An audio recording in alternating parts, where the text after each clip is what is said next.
नमस्ते व्यूअर्स, आप सबका स्वागत है मेरे यूट्यूब चैनल फिजियो नीलू।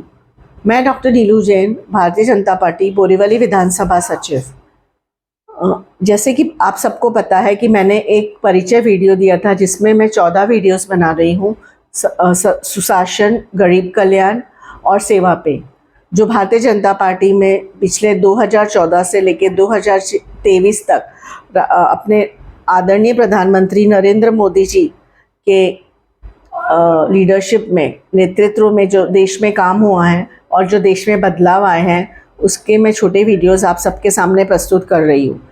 सबसे पहले, अभी नवरात्रि चल रही है, तो मैं आप सबको नवरात्रि की शुभकामनाएं देना चाहती हूँ।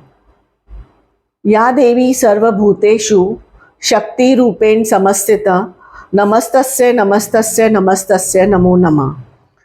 जो देवी माँ संसार के सभी प्राणियों में शक्ति रूप में विद्यमान है, उन्हें नमस्कार, उनको बारंबार नमस्कार है। आप सबके परिवार को और आप सब व्यूअर्स को मेरी तरफ से नवरात्रि की खूब खूब शुभकामनाएं। आज जो मैं टॉपिक चुनी हूँ वो है नारी शक्ति हो रही है ताकतवर। नवरात्रि से अच्छा कोई समय हो ही नहीं सकता है नारी शक्ति के बारे में बात करने के लिए। तो अभी हमारे जो आदरणीय प्रधानमंत्री है नरेंद्र मोदी जी, वो कहते हैं शहरी महिलाओं से लेके गांव में रहने वाली महिलाओं हो, कारोबार रोजगार में व्यस्त महिलाएं हो या घर के काम में व्यस्त महिलाएं हो, उनके जीवन को आसान बनाने के लिए बीते 9 वर्षों में सरकार ने अनेक बहुत अच्छे कदम उठाए हैं। अभी नारी शक्ति हो रही है ताकतवर, इसका मैं छोटे से इसमें सारांश देना चाहती हूँ, छोटे से अपने शब्दों में। तो भारत का विकास दरअसल देश की महिलाओं के विकास से अटूट रूप से जुड़ा हुआ है। उसे देखते हुए प्रधानमंत्री नरेंद्र मोदी जी ने सरकार में बीते 9 वर्षों में नारी शक्ति के भारत में विकास यात्रा को सबसे आगे रखा है। जैसे आपको पता है कि अभी हाल ही में नारी शक्ति अधिनियम हमारा पार्लियामेंट में 33% रिजर्वेशन महिलाओं के लिए और लेजिस्लेटिव असेंबली विधानसभा में भी हुआ है। तो इससे नरेंद्र मोदी जी आदरणीय और उनकी टीम को सबसे ज़्यादा तहे दिल से बधाई और धन्यवाद देना चाहती हूँ। फिर कमल मित्र कल के प्रोग्राम हैं, जो महिला मोर्चा अध्यक्ष वनति श्रीनिवासन जी पूरे राष्ट्र में जो 15 महिलाओं की योजनाएं हैं उन्हें ग्राउंड एकदम निचली लेवल तक पहुंचाने के लिए जो मेहनत कर रही है, वो बहुत ही अच्छा कार्य कर रही है। मोदी सरकार को मानना है कि सशक्तिकरण वन स्टॉप समाधान नहीं है, बल्कि इसके लिए महिलाएं सशक्तिकरण के लिए जीवन चक्र आधारित दृष्टिकोण की आवश्यकता है। इस संबंध में महिलाओं के लिए कल्याणकारी कार्यक्रम इस तरह से तैयार किए गए हैं, जीवन में विभिन्न चरणों में उनको सशक्तिकरण के लिए सामाजिक आर्थिक बाधाओं से दूर करने में उनकी सहायता की जा सके। मिशन पोषण एक एकीकृत पोषण सहायता कार्यक्रम है, ताकि बच्चों, किशोर लड़कियों, गर्भवती महिलाओं और स्तनपान करने वाली माताओं में कुपोषण की चुनौतियों का समाधान किया जा सके। इसमें पोषण सामग्री और वितरण में एक रणनीतिक बदलाव लाया गया है और इसमें एक सम्मिलित इकोसिस्टम का निर्माण किया जाता है, जो प्रथाओं को विकसित और प्रोत्साहित कर जो स्वास्थ्य, कल्याण और प्रतिरक्षा का पोषण करती है। मिशन शक्ति की बात करते हैं तो महिलाओं की सुरक्षा और सशक्तिकरण के लिए 2 उप योजनाएं संबल और सामर्थ्य शामिल है। नारी अदालत एक नए घटक के साथ वन स्टॉप सेंटर, महिला हेल्पलाइन 181 और बेटी बचाओ बेटी पढ़ाओ की मौजूदा योजनाओं को संबल उप योजना का हिस्सा बनाया गया है। वहीं प्रधानमंत्री मातृ वंदना योजना, शक्ति सदन, उज्ज्वला, स्वधार गृह, महिला छात्रावास और राष्ट्रीय शिशु गृह योजना जैसो पालना जैसी योजनाएं का सामर्थ्य में शामिल किया गया है। महिलाओं को सम्मान भरा जीवन प्रदान करती मोदी सरकार के शासन में एक बुनियादी वादा है। यह वादा उज्ज्वला योजना की तहत एलपीजी सिलेंडरों के बढ़ते उपयोग में प्रकट होती है, जिसे धुआं मुक्त रसोई के माध्यम से करोड़ों महिलाओं को स्वास्थ्य संबंधी बीमारियों से बचाया है। स्वच्छ भारत अभियान की सफलता के साथ करोड़ों महिलाओं अब बिना किसी असुरक्षा की भावना की और सम्मान के उल्लंघन से अपने घरों में शौचालयों का उपयोग कर रही हैं।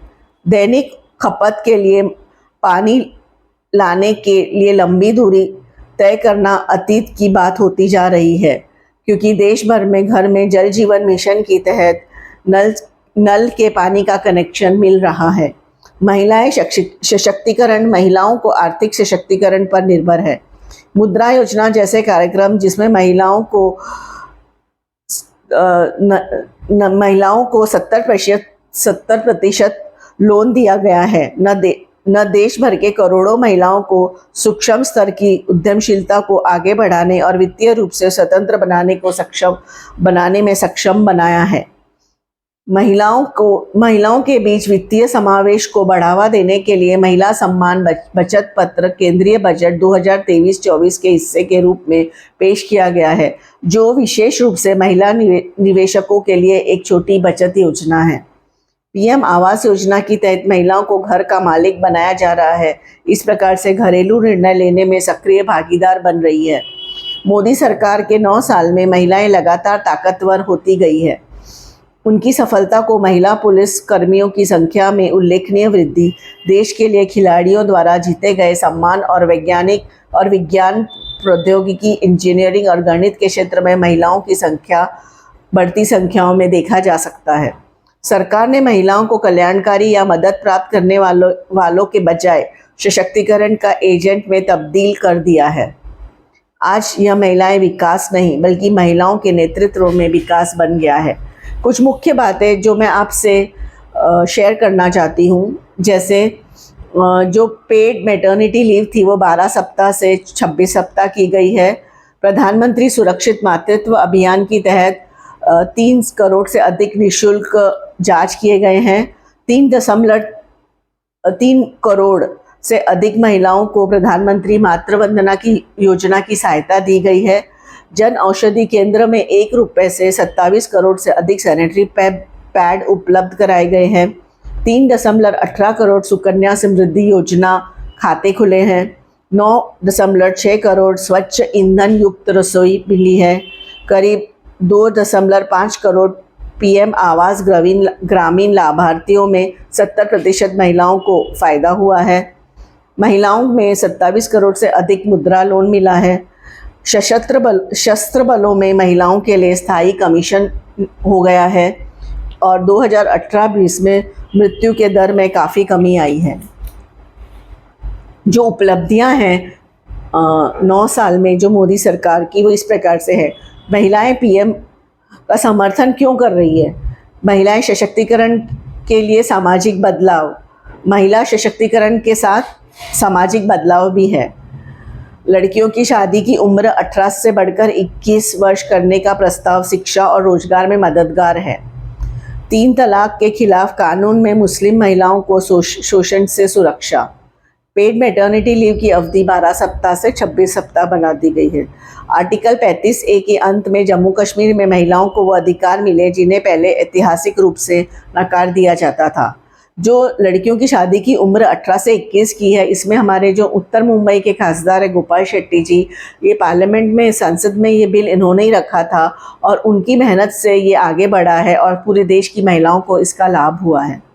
ये गर्व की बात है कि मैं उत्तर मुंबई में रहती हूँ और हमारे सांसद बहुत ही एक्टिव हैं और ये ऐसे बहुत सारे बिल वो सदन में लेके बहुत सारे चेंजेस ला रहे हैं। महिलाओं जैसे पहले जो गांव में रहने वाली औरतें थी और जो सेमी अर्बन थी क्षेत्र में यूनिटी जो महिलाएं थी, उनके जो चुनौतियां थी वो इस प्रकार थी। पहले महिलाओं को पानी लेने के लिए तालाबों में, कुओं में जाना पड़ता था और सर पे कितना बोझ उठा के लाना पड़ता था। लेकिन अभी 11.88 करोड़ जल से नल घर में महिलाओं को मिल रहा है। फिर दूसरा, जैसे उनको जंगल में जाके लकड़ियाँ लाना पड़ता था ईंधन के लिए और उनको बहुत धुआं आता था और श्वास की बीमारियां होती थी। लेकिन उज्ज्वला योजना के तहत 9.5 करोड़ एलपीजी सिलेंडर्स कनेक्शन महिलाओं को निःशुल्क दिए गए हैं, जिसमें उनका दैनिक जीवन बदल गया है।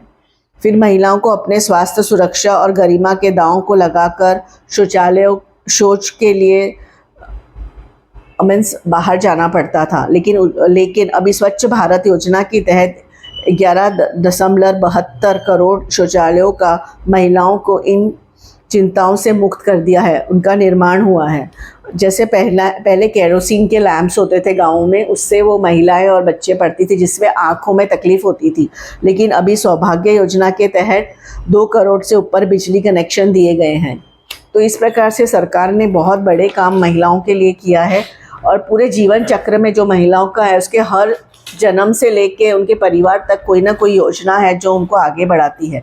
मैं धन्यवाद देना चाहती हूँ और बधाई देना चाहती हूँ आदरणीय प्रधानमंत्री नरेंद्र मोदी जी को, जिन्होंने इतनी सुंदर योजनाएं महिलाओं के लिए ज़मीनी स्तर पे लाई है और सब इसका लाभ उठा रहे हैं। और मैं आदरणीय गृह मंत्री अमित शाह जी को धन्यवाद देना चाहती हूँ, भारतीय जनता पार्टी के राष्ट्रीय अध्यक्ष श्री JP नड्डा जी को, भारतीय जनता पार्टी महाराष्ट्र प्रदेश के मुख्यमंत्री श्री देवेंद्र फडणवीस जी को, महाराष्ट्र राज्य के अध्यक्ष श्री चंद्रशेखर बावनकुले जी को, भारतीय जनता पार्टी मुंबई के अध्यक्ष श्री आशीष शेलार जी को, भारतीय जनता पार्टी उत्तर मुंबई के खासदार आदरणीय श्री गोपाल शेट्टी जी को, जिनके नेतृत्व में मैं पिछले 8 साल में एक कार्यकर्ता बन के काम कर रही हूँ, बोरीवली विधानसभा के मतदार संघ आमदार श्री सुनील राणे जी को, भारतीय जनता पार्टी उत्तर मुंबई के अध्यक्ष श्री गणेश खनकर जी को। हमारे साथ जुड़े रहिए और हमारे साथ आप जुड़े रहिए और कृपा करके चैनल लाइक, शेयर और सब्सक्राइब करिए। एक बार फिर आपको नवरात्रि की शुभकामनाएं। धन्यवाद।